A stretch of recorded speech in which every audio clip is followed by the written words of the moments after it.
Vamos conversar também com o professor da Temple University, Lucas de Souza Martins.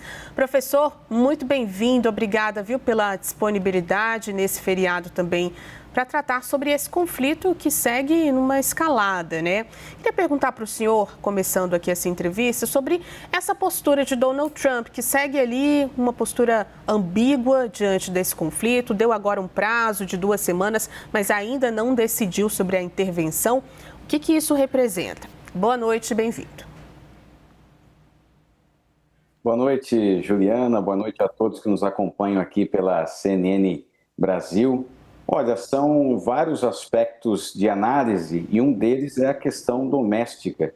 Se nós fizermos uma viagem no tempo e lembrarmos mais uma vez aquilo que Donald Trump dizia na época da campanha, lá em 2024, ele dizia exatamente que queria tirar os Estados Unidos de qualquer foco de guerra, que terminaria com a guerra na Ucrânia em um dia após assumir a presidência dos Estados Unidos. Então é muito difícil essa situação de decidir ou não a respeito de um investimento em um novo fronte de guerra.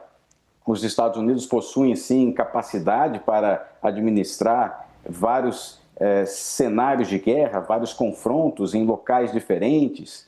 Mas o fato é que, pelo menos do ponto de vista de campanha eleitoral e aquilo que ele disse para os eleitores, em um contexto de situação econômica mais difícil, de inflação, era necessário conter gastos, por exemplo, com guerras ou confrontos acontecendo no exterior. Por isso que é uma decisão muito delicada que pode reverberar na política doméstica americana. Nós estamos nos aproximando também das eleições de meio de mandato, agora no próximo ano, em 2026, nós teremos toda uma eleição, um processo eleitoral que pode redefinir os rumos da composição do Congresso americano, também do Senado. Ele também está olhando para isso e por isso que tem esta posição de segurar uma decisão até que ele possa segurar.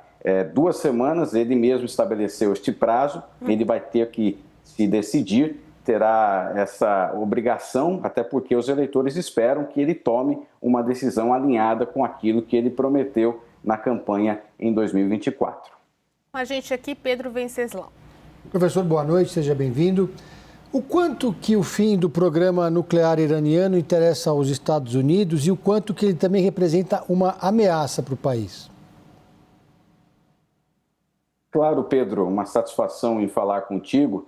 Esta é uma pauta não só de Israel, que fez o início deste embate mais efetivo, mas também uma pauta americana, até porque isso representa uma instabilidade naquela região, especificamente onde os Estados Unidos possuem bases militares. Um confronto iniciado pelos Estados Unidos, uma iniciativa de Donald Trump contra o Irã diretamente, influiria também em um risco às instalações militares naquele país. A questão da inteligência dos Estados Unidos pode ser comprometida também naquela região. É interessante para Israel e Estados Unidos que o Irã assine o Tratado de Não Proliferação de Armas Nucleares, até porque estamos falando aí de zonas de influência em que o Irã age em parceria, por exemplo, com a própria Rússia, e também a questão de o Irã também patrocinar alguns grupos como Hezbollah e também a proximidade com o regime sírio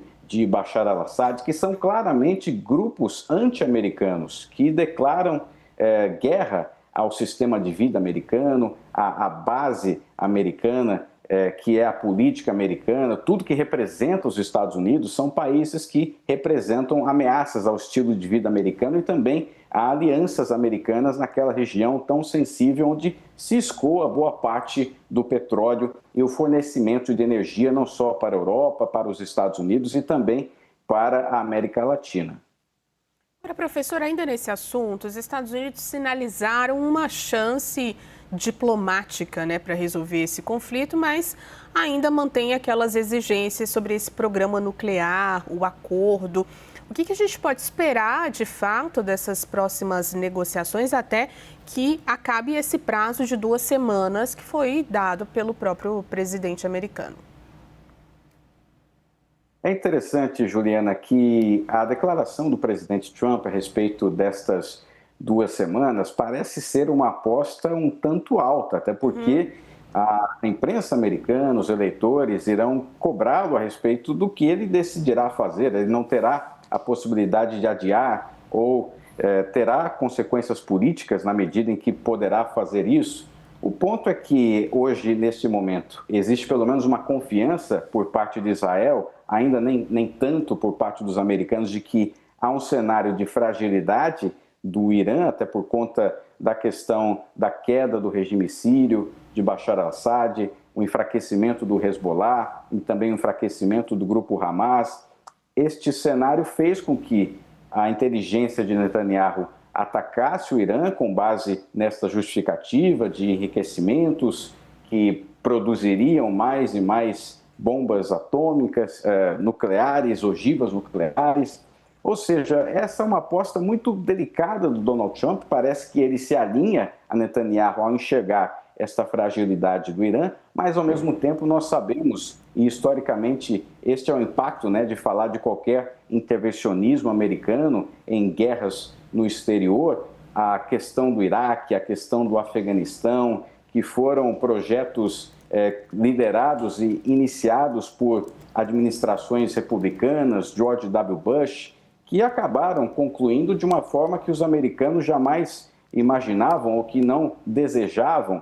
Eles esperavam implementar democracias nesses países e agora o que nós temos é o retorno do Talibã, a força do Estado Islâmico no Iraque. Por isso que há uma discussão também a respeito de traumas históricos que são, de uma certa maneira, fantasmas que estão ali perto da Casa Branca, principalmente porque administrações republicanas anteriores passaram por situações similares e que não trouxeram resultados efetivos para a política externa americana.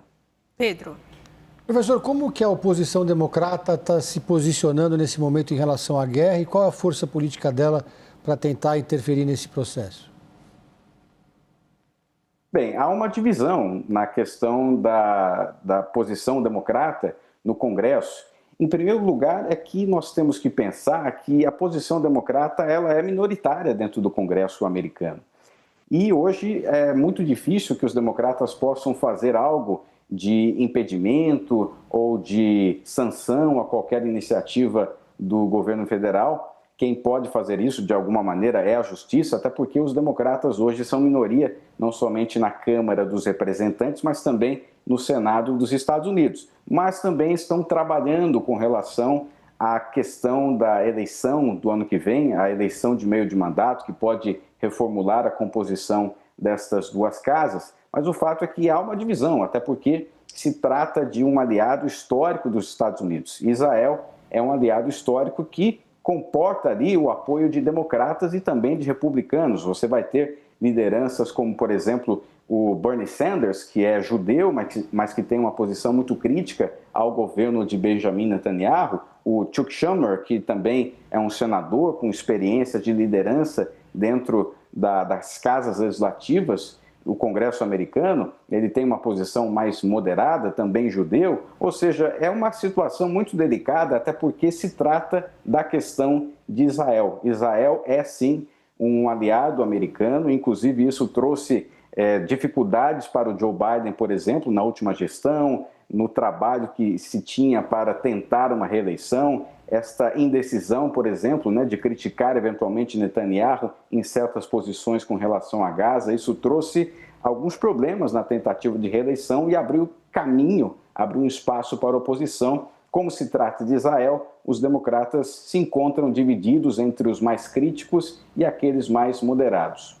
O senhor acredita, professor, que isso possa fazer alguma pressão em Donald Trump? O que a gente acompanhou nos últimos dias, nas últimas horas, foram algumas manifestações, inclusive nos Estados Unidos, contra a guerra. Que tipo de pressão isso pode fazer, até pensando nessas próximas eleições do ano que vem, no presidente americano?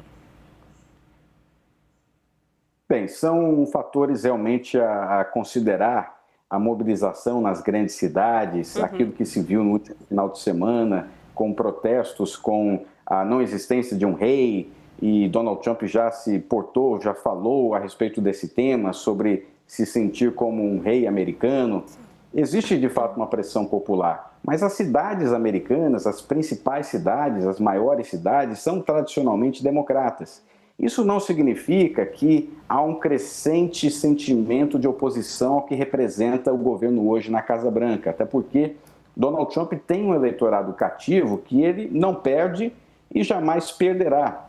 E, por outro lado, também é necessário pensarmos que atacar um outro país diretamente também produz não somente um trauma, pensando na questão do Afeganistão, do Iraque, mas também, historicamente, nós vemos que também é uma oportunidade de unificação de um país, de um ataque contra um outro país que unifica cidadãos americanos. Obviamente que, a longo prazo, isso representa um perigo, até porque nós sabemos que o intervencionismo não traz os resultados a que se propõe, mas no curto prazo, pensamos, por exemplo, lá 2001, o ataque do 11 de setembro, George W. Bush saiu daquela situação naquele curto espaço de tempo como um presidente popular, foi reeleito, e é possível também que Donald Trump invista nesta questão nacionalista, embora o discurso dele de campanha era de que tiraria os Estados Unidos de qualquer foco de guerra.